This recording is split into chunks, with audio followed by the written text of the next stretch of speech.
تو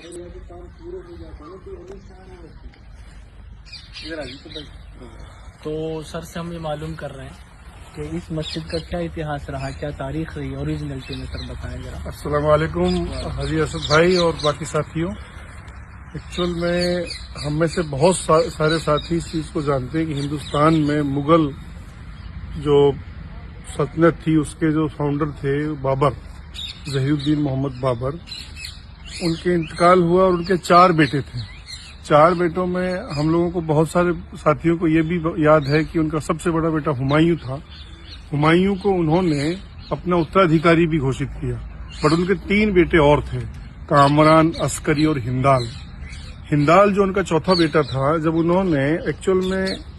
زندگی کے ان سارے تجربوں میں انہوں نے اپنی اولادوں کو، اپنے بیٹے اترادھیکاری کو، ہمایوں کو بھی یہ سمجھایا تھا کہ بیٹا یہ جو دنیا ہے یہ آپ چاروں بھائیوں کے لیے ہے اب، اور انہوں نے کہا کہ اپنے بھائیوں کا خیال رکھنا۔ تو اس خیال میں یہ جو علاقہ تھا میوات کا علاقہ، یہ علاقہ ایکچوئل میں اس سے پہلے یہ سوری یعنی افغانوں کے اطراف کا علاقہ تھا۔ ہیمو یہاں اس کو سنبھالا کرتے تھے، لیکن جب انہوں نے ان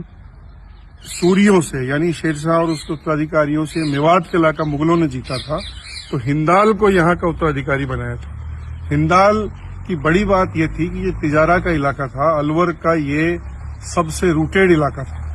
اور یہاں ہندال نے اپنی زندگی کا بہت زمانی کا بہت سمے اور بعد کا بہت سمے گزارا، اور وہاں یہاں رہتے ہوئے ہی انہوں نے یہ ایک بہت بہترین مسجد، ایتہاسک مسجد، جس کو لال مسجد کے ہندال مسجد کے نام سے ہم لوگ جانتے ہیں۔ یہ اصل میں تو میوات کی ایک بڑی شان ہے،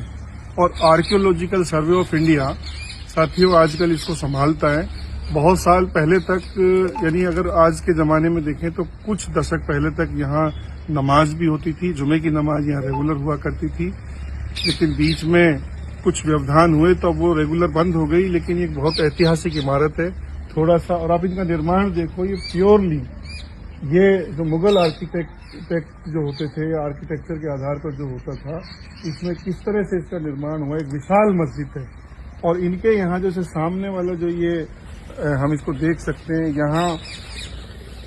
وضو خانہ اور حاجی جی اس کو کیا نام بولتے ہیں ٹیکنیکلی، حوض بنائی گئی تھی۔ لیکن ایسا بتاتے ہیں کہ چونکہ وہ ڈسٹربنگ فیز تھا مغلوں کا، ان بھائیوں میں بیچ لڑائی ہو گئی تھی بعد میں، تو پھر اس مسجد کا جو کام تھا ساتھیوں وہ بیچ میں ہی ادھورا چھوٹ گیا تھا، اور وہ ہمیں پتہ بھی چلتا ہے گنبد کمپلیٹ نہیں ہے، 3 اس میں گنبد بنی ہوئی ہیں، اور جو یہ میناریں بنی ہوئی ہیں ان کو بھی دیکھیے، یہ بھی ادھوری ہیں مغلوں کی جو یہ میناریں تھیں۔ اور چونے کا جو مضبوط یوز ہے ہم اس کو دیکھ سکتے ہیں کہ یہ لگ بھگ 800 سال پرانا اب نرمان ہے حاجی جی اور ساتھیوں، لیکن ہم اس کو دیکھیں گے کہ آج مضبوطی دیکھ کے ان کی ایسی جو مغلوں کی مضبوطی تھی، جو مغلوں کا زمانہ تھا، کیونکہ وہ اسٹرانگ ایک سینٹرلائز پاور تھی، ویسا ہی ان کا یہ نرمان بھی تھا۔ یہ صحیح بات ہے کہ جتنی اسٹرانگ کوئی رجیم ہوگی دنیا میں، ان کا نرمان بھی اتنا ہی مضبوط ہوگا، اور یہ ایک سمبل ہے۔ ہاں جی، تو بہت بہترین جگہ آج ہماری وزٹ تھی یہاں ساتھیوں کے ساتھ، ہم لوگ آئے یہاں، اور باقی جو لوگ اس کو دیکھیں گے سمجھیں گے ان کو وزٹ کریں، سمجھیں اس کو، اور